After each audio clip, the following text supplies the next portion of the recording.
سلامونه څیرې پروګرام ته ښه راغلاست. زه ملالۍ بشیر یم. د څیرې پروګرام په دې برخه کې نن زما میلمنه سونیا احمدي ده. لومړی د سونیا احمدي په اړه یو څه معلومات اورو او بیا له دې سره خبرې کوو.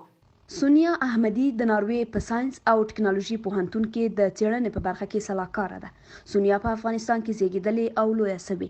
په 2008 کال کې له خپل یو کلن زوی سره ناروې ته کډه سوه. هلته یې د نارویژي ژبې زده کولو ترڅنګ د تشبث او ټکنالوژۍ د مدیریت په برخه کې د ماسټرۍ تر کچې زده کړې وکړې. دا د تشبث او تجارت پر موضوعاتو یوټیوب چینل هم لري.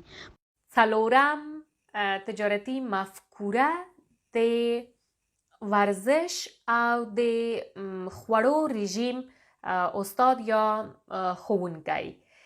زه پوهیږم چې په دغه بازار کې هم په ټوله دنیا کې هم په افغانستان کې هم د افغانستان نه باندې ډیر زیات علاقه وجود لري. په 2019 کال کې په ناروې او په 2020 کال کې د اروپا په کچه د الهام بخښونکي ویناوالې په توګه جایزه هم ترلاسه کړې ده. نن له سونیا احمدي سره خبرې کوو. سونیا جان، تاسو له افغانستان څخه یو ځوانه نجلۍ چې یو دانه زوی در سره راغلی واسوه ناروې ته. کله چې تاسو هغه مهال ناروې ته راغلاست، ژوند څنګه و؟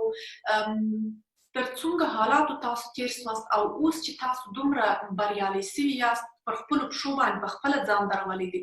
زه کله چې ناروې ته نوې راغلمه، خپل یو ډېر وړکی ماشوم مې ډېر وړکی و. کله چې زه نوې راغلمه ډېر زیات ستونزې مې درلودلې، هم د ژبه مشکلات و او هم ځکه چې زه یوه افغان نجلۍ کله چې دلته راغلم، اروپایي فرهنګ او کلتور ډېر زیات متفاوته ده او زه لومړی ځل لپاره خپل د کورنۍ نه مې هم لرې ژوند کوه.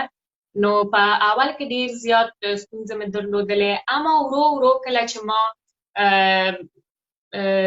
د ژبې کورس مې شروع کړ، زه یوه خبره غواړم وکړم چې اروپایي هېوادونه ډېر ښه سیستمونه لري او دلته کله چې زه یو ځلې په سیستمونو باندې پوه شوم او ژبه مې زده کړه، نو د ما زویک به وړکتون ته او ما به خپل درسونه ویلې.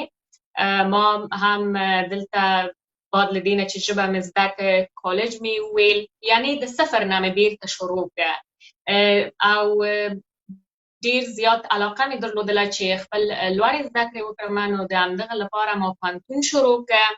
ډېر لږ وخت مې کېده په ناروې کې، تقریبا 3 کاله 3.5 کاله کېدلې چې زه دلته اوسېدلې ومه او بعد له هغه نه ما خپل پوهنتون شروع کړ. په سیاسي علومو کې مې یو ډیګري واخیسته، خپل ماستري مې د تشبث یا انټرپرینرشپ کې واخیسته او زه غواړم ووایم چې او نن زه همداسې چې تاسو وایئ خپل په پښو ولاړه یم، ډېر یو ښه کار لرم او دغه ځي ته رسېدلو لپاره ما ډېر زیات زیار ایستلی او زه ځوانانو ته هم، نورو ځوانانو ته، افغانانو ته، نجونو ته، هلکانو ته، هر چېرته د نړۍ په هره ګوټه کې چې دوی دې غواړم ووایم چې وخت او ژوند تېرېږي، مونږ زیار وباسو که ونه باسو، لیکن که مونږ خپل ژوند کې یو هدف ولرو، په خپل تعلیم او زده کړو باندې خپل وخت استفاده کړو او تمرکز وکړو، نو کولی شو چې خپل ځان ته یو ډېر ښه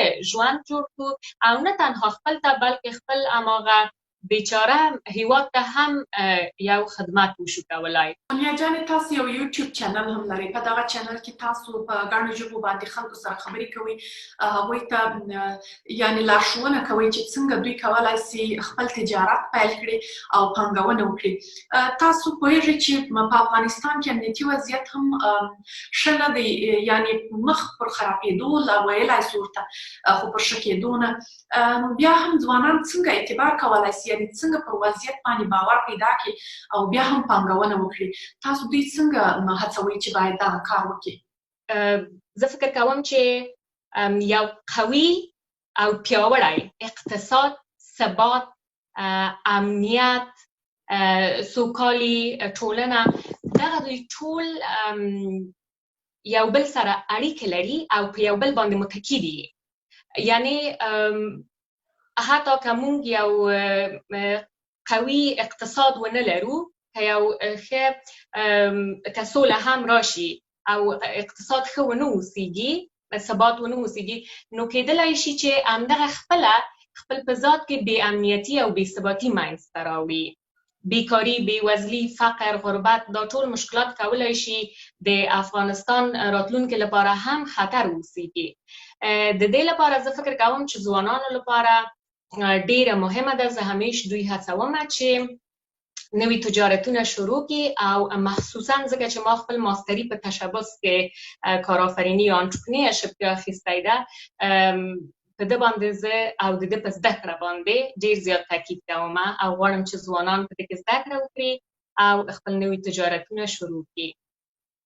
تاسې په اروپا کې هم وینئ چې د آسیایي هېوادونو په ځانګړې توګه د افغانستان څخه هم ډېر پناه غوښتونکي د اروپایي هېوادونو په خوا روان وي ورځي. په دغو هېوادونو کې، په اروپایي هېوادونو کې تاسې د پناه غوښتونکو د حقونو په اړه هم کار کوئ او د دوی د حقونو په اړه تاسې لیکل هم کړي دي. دلته د پناه غوښتونکو پر وړاندې مفکوره آیا تغییر شوې ده؟ د خلکو برخورد یا چلند د پناه غوښتونکو پر وړاندې خراب شوی دی، ښه شوی دی، څنګه دی؟ دا یو حقیقت ده چې د اروپایانو چلند د مهاجرینو په هکله بدل شوی ده او د وروستیو د راست لاست یا رایټ وینګ د سیاسي پارټیو انتخابي بریاوې ښیي چې یو شمېر، یو ډېر لوی شمېر د مهاجرینو په هکله منفي نظر لري او د همدغه لپاره دوی هغه سیاسي پارټیګانې غوره کوي چې دوی د مهاجرت پالیسیګانې ډېر سختګیره دي او ډېر محدوده ده، ځکه چې دوی نه غواړي چې مهاجرین نور اروپا ته راشي. یو دلیل هم دا ده چې دوی فکر کوي چې همدغه مهاجرین چې د دوی ټولنو ته راځي د دوی کارونه اخلي، او بل دلیل د نفوس منفي وده ده. هېوادونه لکه سویدن، جرمني، یونان، ایتالیا که موږ وګورو، دوی د نفوس منفي وده سره ځکه چې مخامخ دي، د دې لپاره نه غواړي چې نور مهاجرین د دوی هېواد ته راشي. خو لیکن یوه خبره زه باید د یادونه وکړم چې په ناروې کې خوشبختانه داسې هره ورځ ژوند کې تبعیض وجود نه لري. مهاجرین کولی شي، یعنی ټول اوسیدونکي په ناروې کې، څه نارویجي اوسیږي څه نارویجي ونه اوسیږي، تحصیل ته، کار ته، مکتب ته، صحي خدماتو ته او سوکالي خدماتو ته دوی لاسرسی لري او خپل پوره انساني حقونه لري دوی.